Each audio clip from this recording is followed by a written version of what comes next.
वर्ग 12वीं NCERT math question number 9 देख लीजिए। ये एक समुच्चय है, x belongs to z। x का मान जो है पूर्णांक है, कहां से कहां तक, तो 0 से लेकर और 12 तक। देख लीजिए, ये इसमें 2 क्वेश्चन है। First relation A B, A minus B mod 4 का गुणज है और a बराबर b। अब देख लीजिए इसमें ऐसे, अब ये पहले तो इसमें स्वतुल्य दिखाना है। अब 0 से लेके 12 तक वैसा मान लेना है जिसका अंतर 4 का गुणज हो। अब देख लीजिए इसमें, तो हम स्वतुल्य के लिए तो क्या ले सकते हैं, a और a, तो a माइनस a 0, 4 का गुणज। 0 में तो 4 से भाग लग ही जाएगा, 0 में तो किसी भी संख्या से भाग लग जाएगा, 0 ही आएगा रीजन। तो ये तो सही है। अब हम यहाँ पर 0 लेंगे तब पर भी 4 का गुणज, 2 लेंगे तब पर भी, 3 लेंगे, 1 लेंगे, 5 लेंगे, 5 माइनस 5 0, फिर भी ये सब 4 का गुणज है। इसीलिए R जो है सुआ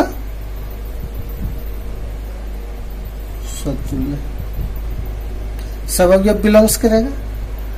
अब देख लीजिए समित में भी इस रिलेशन के अनुसार वैसा मान लेंगे 0 से 12 तक जो समित के। अब जैसे देख लीजिए, जो 4 का गुणज है, फर्स्ट 0 और 4 ले लिए, बिलोंग्स टू रिलेशन, तो 4 और 0 भी बिलोंग्स टू रिलेशन होना चाहिए। तो 0 माइनस 4, 4 हो गया, 4 माइनस 0, 4 हो गया, 4 का गुणज है, इसीलिए R जो है सुआ समित। कोई भी ले सकते, 0 4 लिए हम 1 और 5 ले सकते हैं, 1 में से 5 गया या 5 में से 1 गया, 4 आ जाएगा, 4 का गुणज, 4 के गुणज के रूप में लेना चाहिए हमको कौन। अब देख लीजिए तीसरा संक्रामक, सपोज दैट 1 5 लिए, 5 और कितना ले ले, 5 और 9 ले लेते हैं, तो 1 और 9 भी लेना पड़ेगा। अब देख लीजिए, 1 माइनस 5 4, 5 माइनस 9 4, तो 1 माइनस 9 8। मोड में 4 का गुणज है, 4 का गुणज है, ये भी 4 का गुणज है, सब ये बिलोंग्स टू रिलेशन, इसीलिए R क्या है, संक्रामक है, स्वतुल्य है, समित है, संक्रामक है, इसीलिए ये क्या हो गया, R जो है तुल्यता संबंध। R जो है कौन संबंध है, तुल्यता संबंध। R एक तुल्यता संबंध। अब देख लीजिए इसी क्वेश्चन को अब हम बराबर के रूप में देख लीजिए, तो बराबर वाला होगा ही, a बिलोंग्स टू रिलेशन, कोई भी ले लेंगे सब हो जाएगा, बराबर है तो ये क्या हो जाएगा, a बराबर a तो होगा ही, इसीलिए R जो है सुआ स्वतुल्य। दूसरा देख लीजिए, a b तो b a, ये भी सही है, a बराबर b प्लस दैट b बराबर a बराबर b है तो b बराबर है, इसीलिए R जो है सुआ क्या होगा, सम्मित है। अब देख लीजिए तीसरा, ए बी बी सी, तो ए और सी, ए बराबर बी, बी बराबर सी, तो ए बराबर बी सी होगा। तो R क्या है, संक्रामक, तीनों है, स्वतुल्य समित, ये भी तुल्यता संबंध हो गया।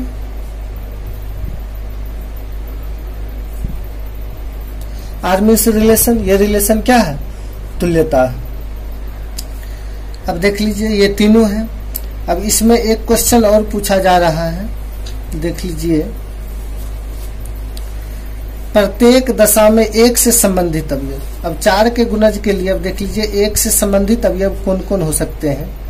सो हम लिख लेते हैं, 1 लेंगे तो 5 लेना पड़ेगा, 1 और 5 तब तो 4 का गुणज होगा, 1 में से 5 या 5 में से 1 गया। 1 लेंगे तो 9, 1 में से 9 गया तो 8 आ जाएगा मॉड के रूप में। 9 में से 1 गया फिर भी 8, 4 का गुणज आ जाएगा। तो ये 1 5 और 1 9, 1 13 तो नहीं ले सकते हैं, 12 तक है इसमें। अब देख लीजिए बराबर, तो बराबर में क्या हो जाएगा, 1 और 1 के बराबर तो और कोई भी अवयव आएगा नहीं 0 से लेके 12 तक में। तो ये इसके लिए अब क्वेश्चन नंबर देख लीजिए 10 ले लेते हैं।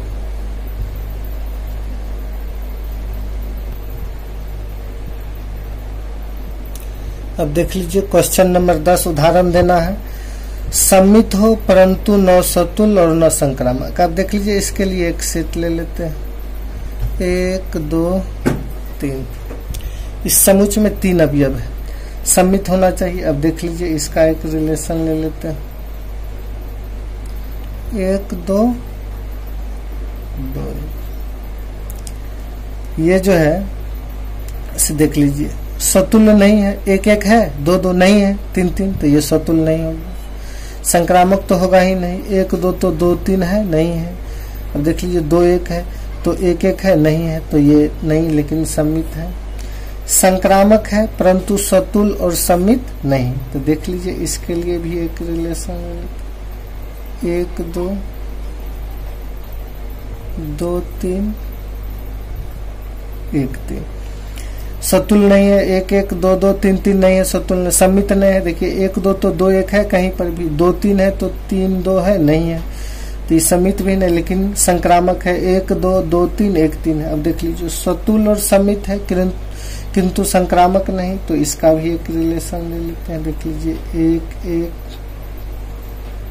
2 2 3 3, ये क्या हो गया, सतुल्य हो गया। अब सम्मित के लिए देख लीजिए 1 2 तो 2 1, संक्रामक नहीं है।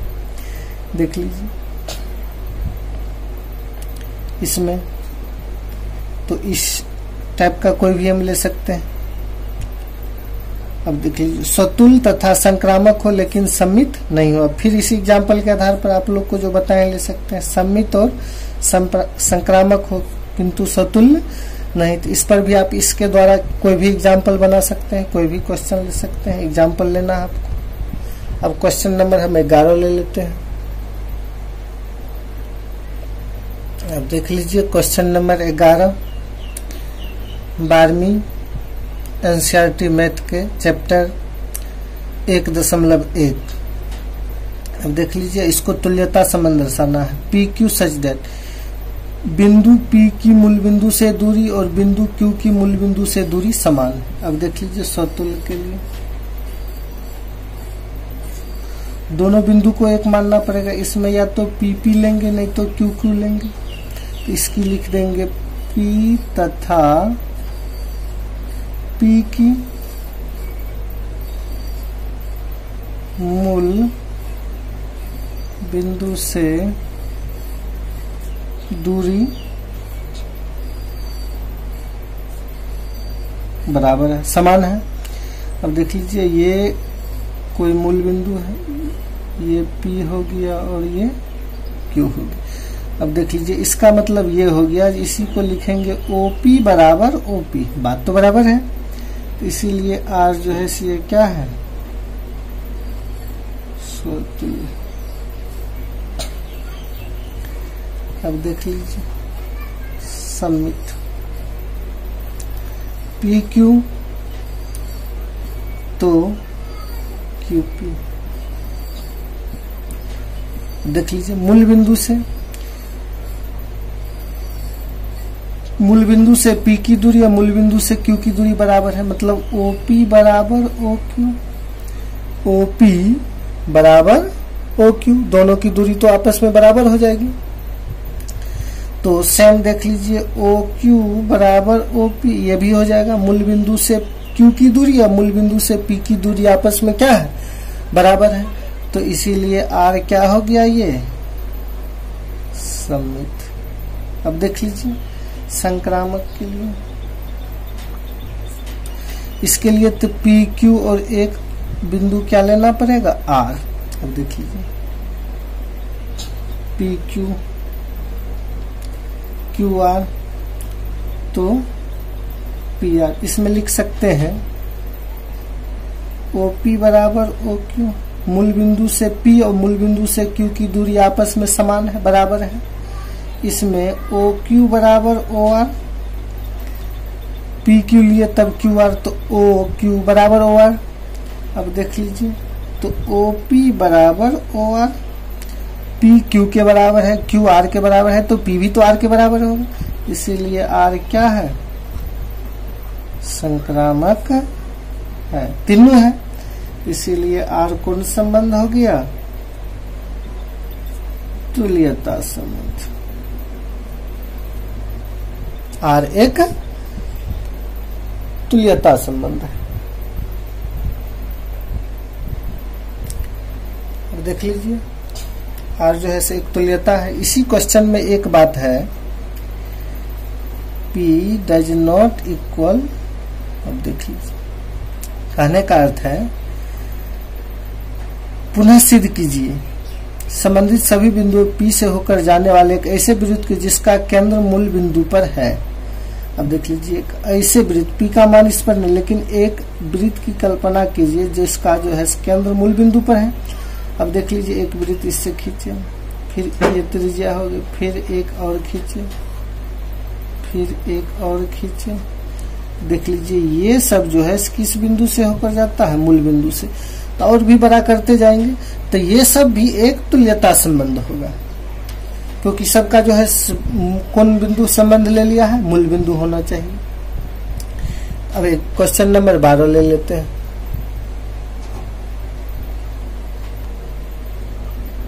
अब देख लीजिए question number 12, T1 T2 such that T1 T2 के समरूप है, T1 T2 के समरूप है। इसको तुल्यता संबंध दर्शाना। अब देख लीजिए पहला तो हम ले लेते हैं T1 और T1, T1 T1 के समरूप। समरूप मतलब एक जैसा, जैसा T1 त्रिभुज है वैसा ही T1 भी है, 2 बार कह दिए, सही है। इसीलिए R क्या हो गया,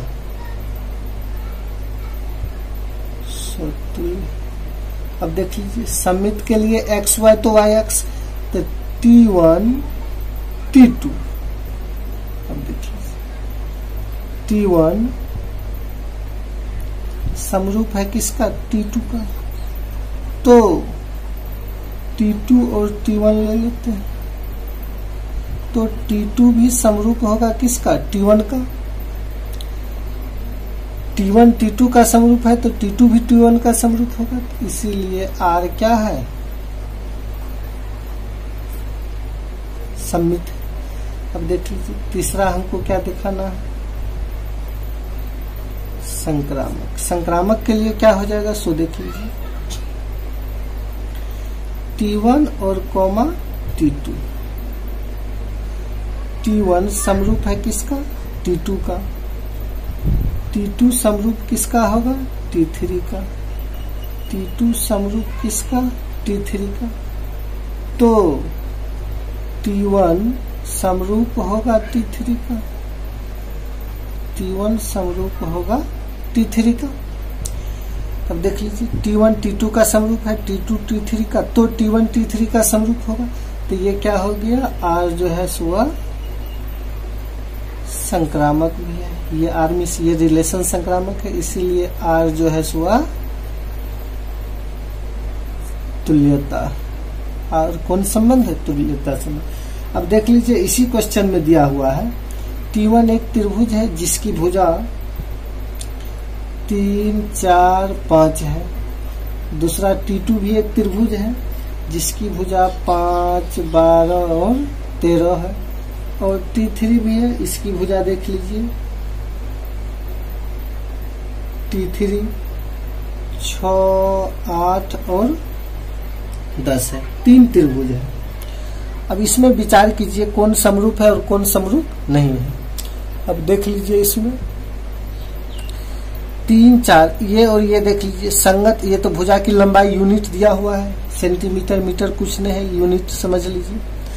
तो ये और ये जो है तो कौन बराबर है और भुजा अनुपात, ये और इसका अनुपात तो एक जैसा नहीं है, लेकिन इसका और इसका अनुपात देख लीजिए एक जैसा है।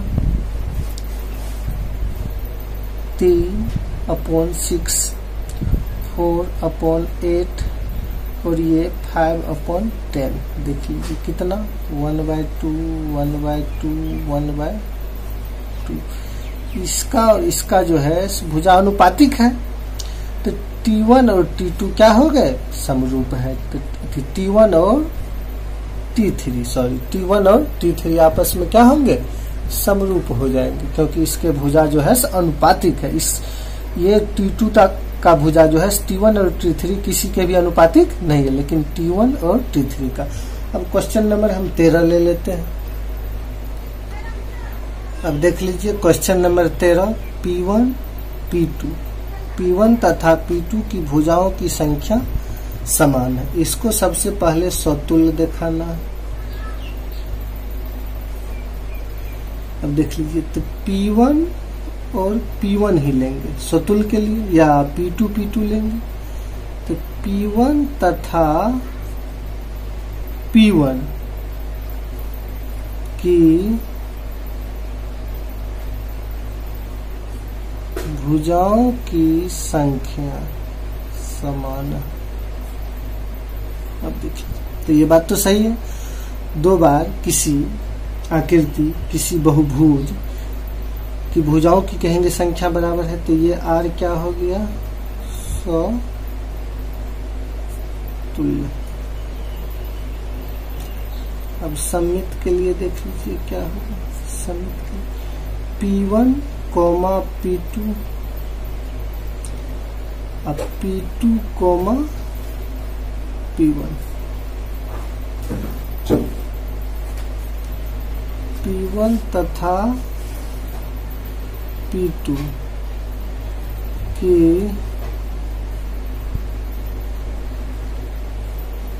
भुजाओं की संख्या समान है। तो P2 तथा P1 की भुजाओं की संख्या भी समान है। P1 और P2 का भुजा बराबर है, तो P2 और P1 का भी भुजा बराबर होगा। तो ये क्या हो गया, सममित। अब देख लीजिए संक्रामक। P1 और P2 में जितना भुजा होगा उतना ही भुजा P2 और P3 में होगा। तो P1 और P3 की भुजा भी, अब देख लीजिए, P1 की भुजा बराबर P2 की भुजा, P2 की भुजा बराबर P3 की भुजा। तो P1 और P3 की भी भुजा आपस में बराबर होगी, इसीलिए R क्या है, संक्रामक। अब देख लीजिए, स्वतुल्य भी है, सममित भी है और संक्रामक है, तीनों है। तो इस प्रकार के रिलेशन को क्या कहेंगे, हम तुल्यता संबंध कहेंगे। अतः यह तुल्यता है। अब देख लीजिए, इसी में एक क्वेश्चन है, इसको बहुभुज को हम त्रिभुज मान लेते हैं। इसकी भुजा की लंबाई 3, 4 और 5। तो इससे रिलेटेड अब देख लीजिए, P1 हम लेंगे तो 3, 4 और 5 ले लेंगे। P2 ले लेंगे, इसमें 2 से गुना कर दीजिए, 6, 8 और 10। P3 लेंगे, अब इसी में कितने से गुना, 3 से, 9, 12 और 15 डॉट डॉट डॉट डॉट। आप जहां तक है वहां तक ले सकते हैं। तो ये सब भी जो है समान अनुपात में है, तो उसके आधार पर ये तुल्यता संबंध को दर्शाएगा।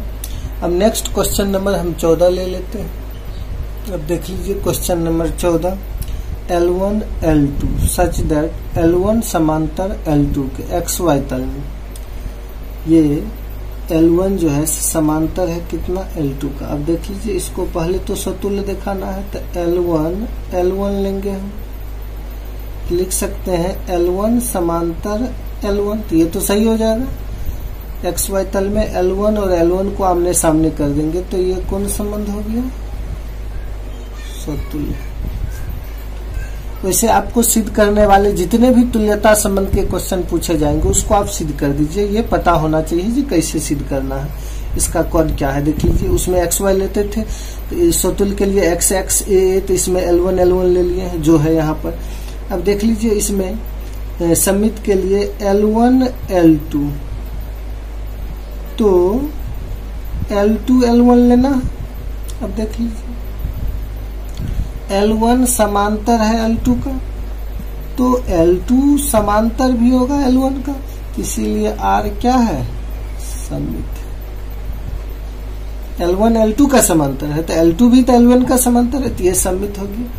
अब तीसरा क्वेश्चन देख लीजिए, L1 L2 का समांतर है, L2 L3 का समांतर है, L1 समांतर L2, L2 समांतर L3, तो L1 समांतर L3 होगा, तो L1 समांतर L3 भी होगा, इसीलिए R क्या है, संक्रामक है। जो तीनों रिलेशन रहता है उसी को क्या कहते हैं हम, तुल्यता।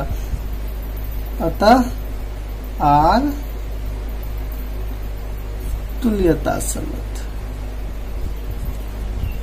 इस संबंध को हमको तुल्यता दिखाना था। तुल्यता कैसे है अब देख लीजिए। इसी में एक और क्वेश्चन पूछ दिया है, y बराबर 2x प्लस 4।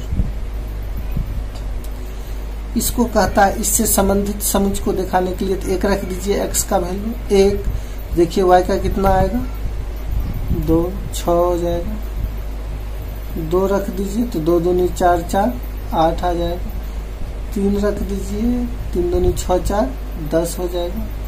इस प्रकार आप आगे रखते जा सकते हैं। कितना इसमें ये इसका समुच्चय हो गया। अब नेक्स्ट क्वेश्चन ले लेते हैं। 2 क्वेश्चन है जो कि ऑब्जेक्टिव है इसी चैप्टर का। अब देख लीजिए क्वेश्चन नंबर 15 ऑब्जेक्टिव है। ये समुच्चय दिया हुआ है, ये इसका रिलेशन है। इसमें देख लीजिए 1 1 है, 2 2 है, 3 3 है और 4 4 है। इसका मतलब ये तो स्वतुल्य है। अब देख लीजिए ये सममित है कि नहीं। 1 2 2 1 है, 2 1 नहीं है, सममित नहीं है। तो देख लीजिए कौन ऐसा ऑप्शन है जिसमें सममित नहीं है, इस बी वाले में। तो ये इसका हो जाएगा, संक्रामक तो होगा ही एक ही। अब देख लीजिए वो भी चेक कर लीजिए संक्रामक है कि नहीं। स्वतुल्य इसमें नहीं दिया हुआ है। 1 2 तो 2 2 है, तो 1 2 1 2 भी है, तो ये तो संक्रामक तो हो ही गया। अब देख लीजिए इसका 16 नंबर क्वेश्चन, a बराबर b माइनस 2, b का वैल्यू 6 से बड़ा है। अब देख लीजिए b ये 4 है, ये नहीं होगा। ये b का वैल्यू 6 से बड़ा है, ये भी बड़ा है, ये भी बड़ा है। लेकिन इसमें क्या है, a और b का अंतर 2 है। इसमें देख लीजिए अंतर 5 है, तो ये तो नहीं होगा।